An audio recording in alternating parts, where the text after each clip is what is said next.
આવે એટલે બધા ટોપીઓ પહેરીને અહીંયા આવે, ઘરે ઘરે બે હાથ જોડીને કેવા આવે છે, અમારી સરકાર બનશે, બની ગયેલી છે, આને જીતાડો તો ઝૂંપડા મળશે, નહીં જીતાડો તો ઝૂંપડા નહીં મળે, અમારો ઉમેદવાર નહીં જીતશે તો તમારા રેશન કાર્ડનું અનાજ બંધ થઈ જશે, અમારો ઉમેદવાર નહીં જીતશે તો તમને કટિયાવાળા પૈસા નહીં મળશે.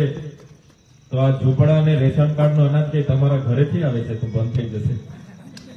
આ ધારાસભ્ય બેઠો છે, આ ધારાસભ્ય બેઠો છે, રેશન કાર્ડનું કામ હશે, રસ્તાનું કામ હશે કે શિક્ષણનું કામ હશે, જ્યાં સુધી આ તમારો ભાઈ ચૈતર ભાઈ બેઠો છે કોઈની તાકાત નથી કે આ ઝાંક એવું કામ છે. જયારે મેં હું પહેલી વાર ધારાસભ્યની ઉમેદવાર કરવાની મારી ઈચ્છા દર્શાવી અને આ વિસ્તારમાં પહેલી વાર મારું નામ જાહેર થયું, મને આજે પણ યાદ છે એ દિવસ હતો દિવાળીનો એક દિવસ પહેલા, બીજા દિવસે દિવાળી હતી.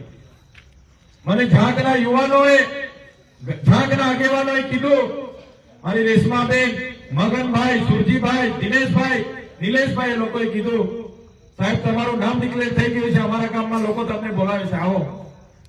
તમે નહીં માનશો, અહીંયા 7-8 વાગે મેં આ જગ્યા પર તે વખતે આવ્યો તો નવો મને પણ ચિંતા હતી કે શું કરવા બોલાવતા છે. હજુ તો આજે જ નામ જાહેર થયું, મને આજે જ કેમ બોલાવે, કાલે દિવાળી બી છે, દિવાળીનો માહોલમાં કઈ રીતના હું જામ. અમે એક ગાડી લઈને અહીંયા આવ્યા, આખું ગામ ઢોલ સાથે મારું અહીંયા સ્વાગત કર્યું અને અહીંયા જ બેહીને આપણે મીટિંગ કરી હતી. મને આજે બી યાદ છે, મારા દિલ પર હાથ રાખીને મેં કેમ છું. આ ઝાંકના યુવાનોએ મારી પાસે વિમલ ખાવા પણ પૈસા નથી માંગ્યા, દારૂ બાટલીને બોકડા તો દૂર, ઝાંકના ઈમાનદાર મારા યુવાનો, મારા વડીલોએ મને એવું નહીં કીધું કે ચૈતરભાઈ અમને વિમલ ખાવા પૈસા આપજો તો મત આપીશું, નહીં, ઈમાનદારીથી આખા ઝાંકના લોકોએ બંને બૂથ જીતાવીને મને આપ્યા હતા. ઝાંકના લોકો લોકસભામાં હું નથી આવ્યો છતાંય આ લોકોએ મને તડીપાર કર્યો હતો, હું નથી આવ્યો. મારે ગેરહાજરીમાં પણ આ ઝાંકના યુવાનો અને માતા બહેનોએ લોકસભામાં બંને બૂથો લીડથી જીતાવેલા છે. એ આ ઝાંક ગામ છે, તમારા બોકડામાં આવવાનું નથી. તમે ક્યારે સુખ દુઃખમાં તો આવતા નથી અને ચૂંટણીઓ હોય તો ટોપી પહેરીને અહીંયા બોકડા લઈને આવી જાઓ, દારૂ બાટલી લઈને આવી જાઓ. તમારો એક દિવસે ખાઈને અમારું ઝાંક 5 દિવસે તમને શું રાહ થોડું જોવાનું છે. તો આ માહોલ છે, બધું જ લઈને આવશે. દેવાભાઈએ કીધું એવું આવે એટલે બેહાડો, રામરામી કરો, પૂછો, પાણી આપો, ચા આપો, અને આપણા જ પૈસા છે. 1000 આપે તો છાતી ઠોકીને 2000 માંગી લેજો, પણ મત કોઈ એમને આપવાનું થતું નથી. અમે જ્યારથી સમજતા થયા છે, મારી ઉંમર 36 વર્ષની છે, આ જુવાની હતો હજુ અમે ભણતા છે, ગણતા છે, મોબાઈલ બધાના હાથમાં રહી છે. તમે જોતા હશો આજે ગુજરાતમાંથી આદિવાસી સમાજમાંથી 27 ધારાસભ્ય છે.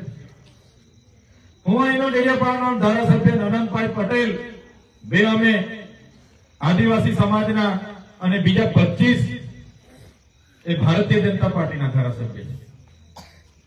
આજે આદિવાસી સમાજ સાથે એટલી બધું અન્યાય થાય છે. કોઈ નેતા આપણો બોલે છે? કોઈ નેતા બોલે છે? આજે આધાર કાર્ડ અપડેટ કરાવવા માટે મારી મા દીકરીઓ, મારા નાના ટેણીઓને લઈને સવારની લાઈનો પર 3-3, 4-4 દિવસ સુધી લાઈનો પર. કોઈ નેતા બોલ્યો તે વખતે? મારે તો એવા મને કીધું કે સાહેબ હું ધતી મોદી કાઢ્યું, આ લોકોએ છોકરાઓને લઈને હવારના આવીએ છીએ, 4 દિવસ થઈ ગયા, 5 દિવસ થઈ ગયા.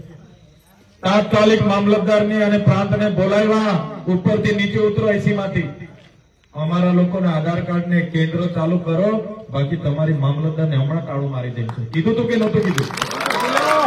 કોઈ નેતા આવ્યો તો? કોઈ નેતા નથી આવ્યો.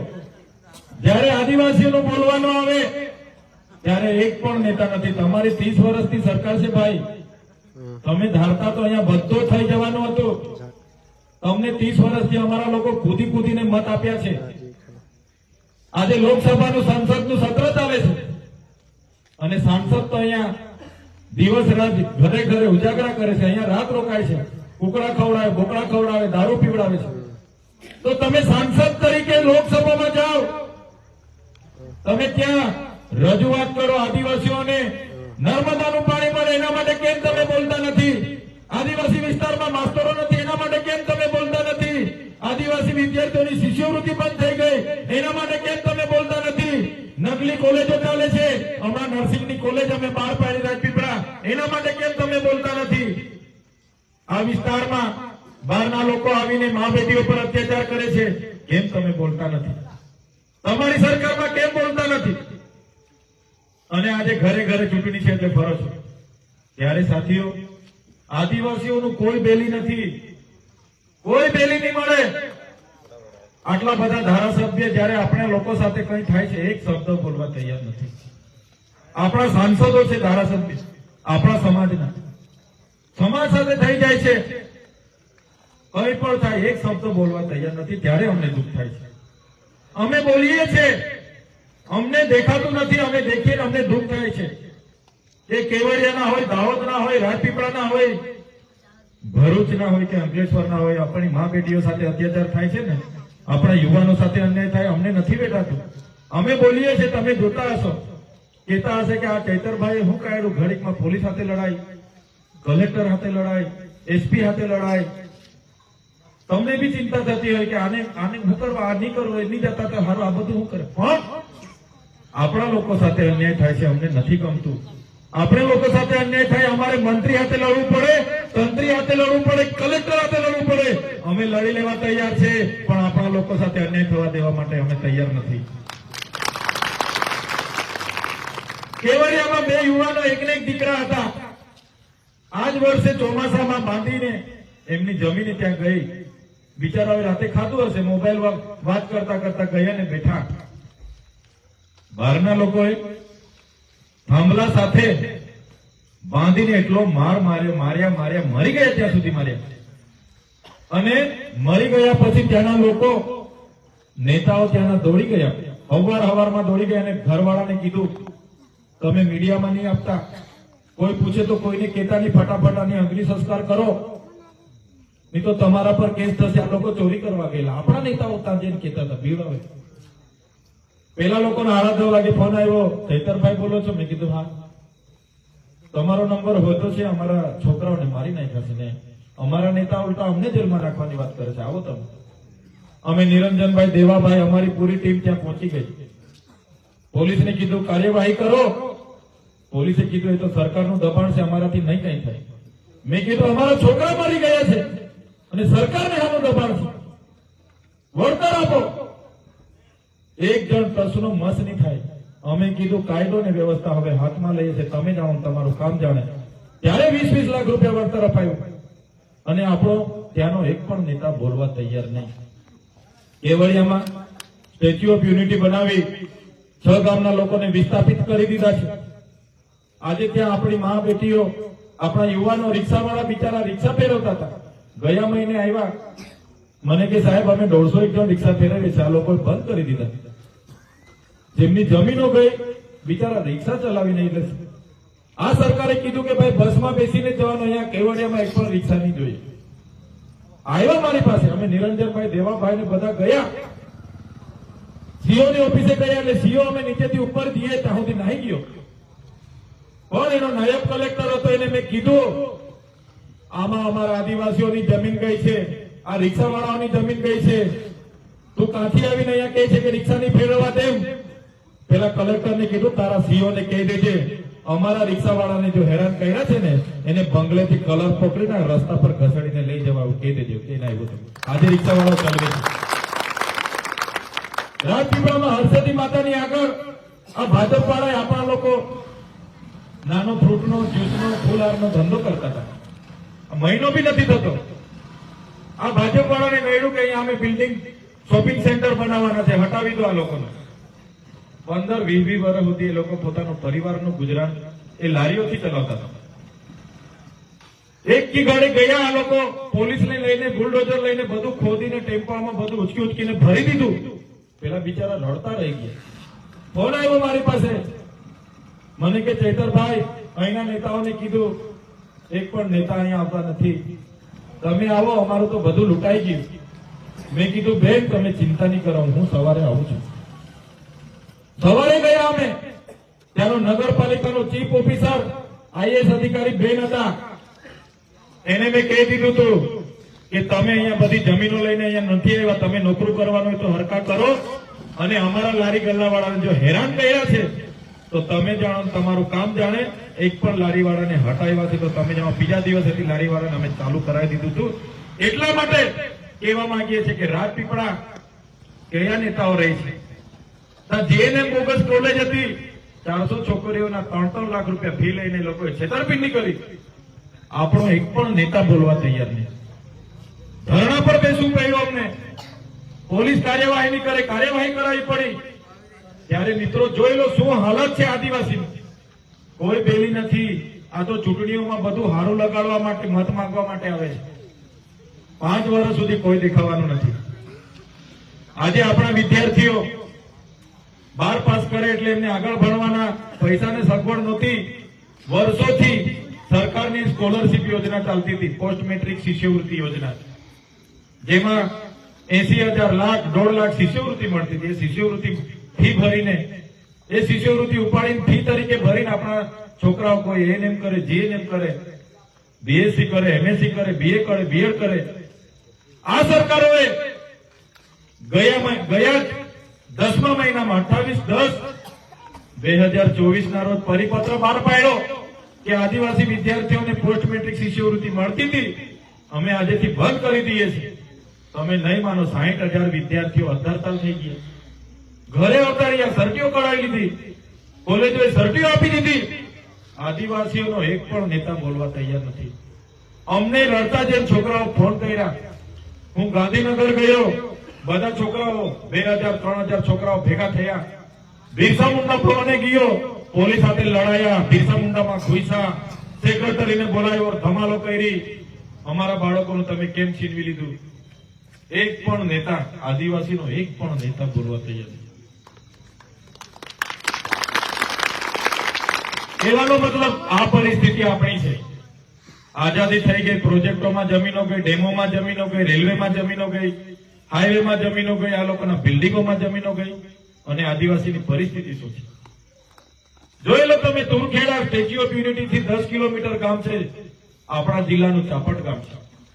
જે લોકો નર્મદા ડેમના વિસ્થાપિતો છે, તુરખેડા વાળા નર્મદામાં એમના ગામ ડૂબી ગયું, ઉપર છે. ચાપટ વાળા વિસ્થાપિતો છે, નર્મદામાં પોતાનું ગામ જતું રહ્યું, સંસ્કૃતિ, સમાજ બધું છીનબીન થઈ ગયું. અને આજે ગામમાં જવા માટેનો રસ્તો નથી. ત્યાં આપણી એક બેનને ડિલિવરીની દુખાવો પડે છે, પ્રસૂતિની પીડા ઉપડે છે. હવે રસ્તો નથી, કરવાનું તો શું કરવાનું? ગામના યુવાનો અને વડીલો ભેગા થાય છે, રસ્તો નથી, એમ્બ્યુલન્સ નહીં આવે, ઝોલીમાં લઈને લોકો જાય છે. બેન દુખાવાથી પીડાય છે, રસ્તે જતા જતા 3 કિલોમીટર પહોંચે છે અને બેનનું મોત થઈ જાય છે અને બાળક જન્મ થાય છે. આ પરિસ્થિતિ આપણે એક પણ નેતા બોલવા તૈયાર નથી. હું ગયેલો બીજા દિવસે, એ બેનના ઘરવાળાનો ફોન આવ્યો કે સાહેબ મારી ઘરવાળી હવે નથી રહી. અમે બધી અમારી ટીમ સાથે ગયેલા. બીજા દિવસે 50,000 એમના પરિવારને અમારાથી મદદ હતી તે કરી આવ્યા હતા. કહેવાનો મતલબ શું છે? તમારો વિકાસ ઊંચી પ્રતિમા બનાવવા, ઊંચી સ્ટેચ્યુ બનાવવાથી, તમારો વિકાસ ઊંચા ઊંચા બિલ્ડિંગો બનાવવાથી, ડેમો બનાવવાથી, રોડો બનાવવાથી, એનાથી અમારો વિકાસ નથી થવાનો ભાઈ. અમારો વિકાસ, અમારા બાળકો હોશિયાર છે, ટેલેન્ટ છે, એને શિક્ષકો આપો પૂરેપૂરા. તમારી સરકાર છે કેમ અપાવતા નથી? અહીંયા 54 જેટલી શાળાઓ સાબુટેથી લઈને બધા ગામોની નિહાળો નથી. 2 વર્ષથી બૂમ મારીએ છીએ અમે. છોકરાઓ ઝાડ નીચે ભણે છે, એ તમારી સરકાર કરવા નથી માંગતી. દવાખાનાઓમાં ડોક્ટરોના ઠેકાણા નહીં, સાધનોના ઠેકાણા નહીં. તમારા આયુષ્માન કાર્ડ 10 લાખ રૂપિયાના કાર્ડ આપ્યા છે એવું કેવું છે? ક્યાં ચાલે છે કાર્ડ તમારા? સુરતજીએ, ભરૂચજીએ, વડોદરાજીએ માંડ કાર્ડ લઈ લે છે તો કહે છે કે આમાં આ ઓપરેશન નહીં થાય, તમારે રોકડી આપો. અમારા લોકો ત્યાંથી 2 લાખ રૂપિયા કાઢવાના ભાઈ. એ તમારે કોઈ દિવસે બોલાતું નથી. એટલે કહેવાનો મતલબ, આજે ચૈતરભાઈ આદિવાસી સમાજ માટે બોલે, અહીંના શિક્ષકોની માંગણી માંગે, નર્મદાનું પાણી માંગે, આદિવાસી બાળકોના શિષ્યવૃત્તિ બંધ થાય એના માટે હું બોલું, રોડ રસ્તા માટે લડું, રોજગારી માટે લડું. એટલે સરકારને ગમતું નથી. આ લોકો બધા ઉતરી પડ્યા છે કે આને પાડી દો. આ ચૂંટણીમાં રાહુલભાઈને હરાવવા માટે આ લોકો નથી મહેનત કરતા, આ લોકો મને પાડી દેવા માટે મહેનત કરે છે. એમને એક એવું છે કે આ બોલે છે એને ખતમ કરો, એટલે આખું ભાજપ આખું તંત્ર અહીંયા પડેલું છે. મિત્રો બધું કરશે, ખવડાશે પીવડાશે, કઈ વાંધો નહીં. ચૂંટણી છે, બધું કરશે, કઈ વાંધો નહીં, આપે તો લઈ લો.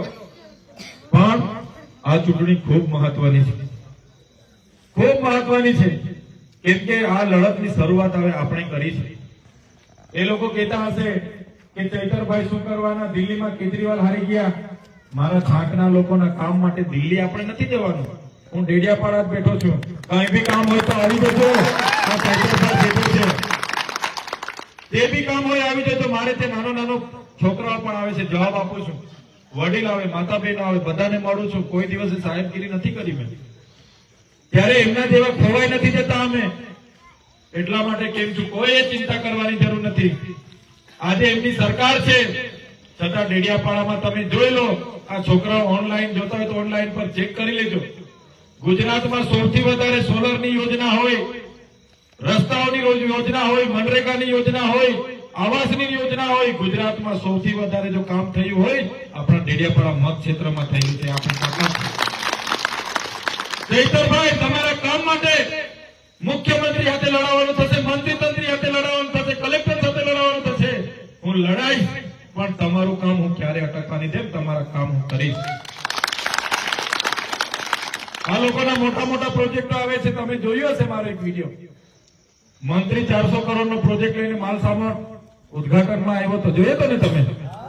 કે આને અમે સાપુતારા બનાવી દેવાના છે. અહીંયા આટલા એકડમાં 303 એકડમાં હાઉસિંગ સોસાયટી આવે છે. અહીંયા આ કરીશું, ફલાણું કરીશું, ધણું કરીશું. કદાચ વિડીયો જોયો હશે. મેં એને કીધું તું કઈ વાંધો નહીં, તમે અહીંયા વિકાસ કરવાનો હોય કરો. એમણે કીધું મોદીજી પણ આવશે આ ઉદઘાટન. મેં કીધું લઈ આવો મોદીને પણ અમારા લોકો જે વર્ષોથી અહીંયા ખેડી ખાય છે, એક પણ ખેડૂતની જમીન જો તમે આમાં લેવા માંગતા હોય તો અહીંયા તમારી સરકાર કે તમારું જંગલ ખાતાને અમે ઉભા નહીં રહેવા દઈએ. આ આપણી તાકાત છે. કેમ અમારા સમાજે બહુ જ યોગદાન આપ્યું છે, એટલું બધું યોગદાન આપ્યું છે ને અમારા સમાજે આજે ભીખ માંગવાની અને નેતાઓ અહીંયા લાલ ટોપીઓ લાલ દરીમ થઈને ફરે છે. તમે તમારી સરકારમાં કહો એ શિક્ષકો નથી મૂકે, એટલે કહેવાનો મતલબ આ ચૈતરભાઈની લડતને તોડવા માટે અહીંયા ઉભા થયેલા છે.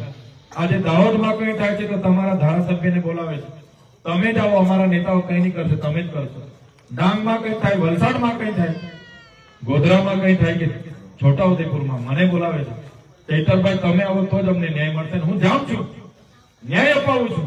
હું ક્યાં કોઈ જગ્યાએ ચૂંટણી નથી લડતો, પણ આપણા લોકો સાથે અન્યાય થાય મારે જવું પડે ત્યારે ત્યાં જાઉં છું. મને બાજુમાં બેહાડે, ત્યાંના નેતાઓ, ત્યાંના આગેવાનો ઉભા થઈને પેલા ડેડિયાપાડા અને શાકબારાના લોકો માટે તાળીઓ પાડો એવું કહે છે. તમારા માટે તાળીઓ પડે છે.